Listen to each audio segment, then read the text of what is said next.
When we say God has potentiality, it means it basically allows for, I mean, the potentiality is within his energies and activities, right? Because those eternally have the potential to be actualized, and yet they are not actualized. So, for example, um, humans are created on, you know, X day, beasts this day, birds this day, plants this day. They're not all created at once, right? There's potentiality for him to actualize those things. So we would say that's a real play, like that's possible for God, right?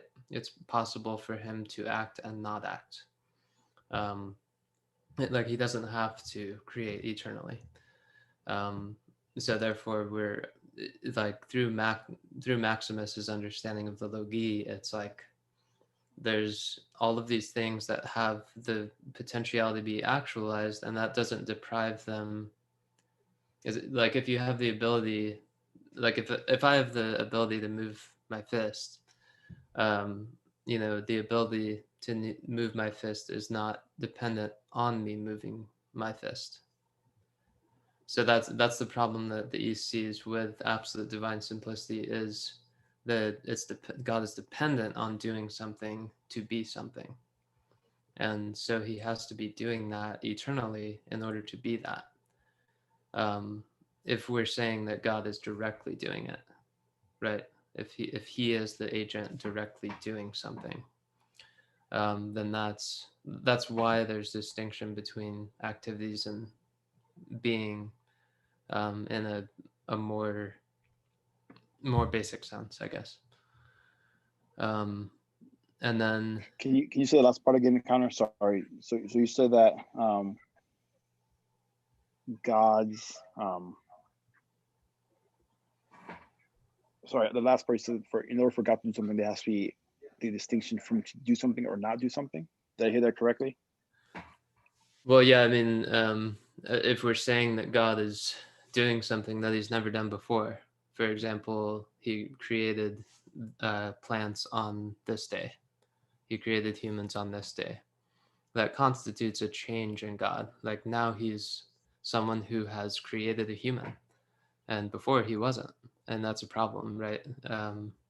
So the way that that is kind of solved is to say that there is a potentiality, like all of these archetypes have the potentiality to be actualized, but that doesn't mean that um, those archetypes are not fully formed within the mind of God before they are actualized. Um, so that, you know, that's what we'd say is God already, he has the potential in being of doing everything, right? Um, and he's not dependent on, okay, I need to do this action, otherwise I can't be this. So that's one reason for that potentiality, is because we want to preserve that God is, yes, he's simple, right? And this goes into the divine simplicity versus absolute divine simplicity. Is absolute includes all the activities and the being wrapped up in the one, which there is that, right? Uh, ad intra, which we aren't connected to, direct, you know, which we are connected to directly, but also is removed from us, the both and, you know, the apophaticism. Um, but nevertheless, we want to maintain that God can ebb and flow and interact with us, right? Through actualizing and not actualizing things. Like there doesn't have to be all these created means between us and God, if that makes sense, of things that can ebb and flow. Um, does that make sense?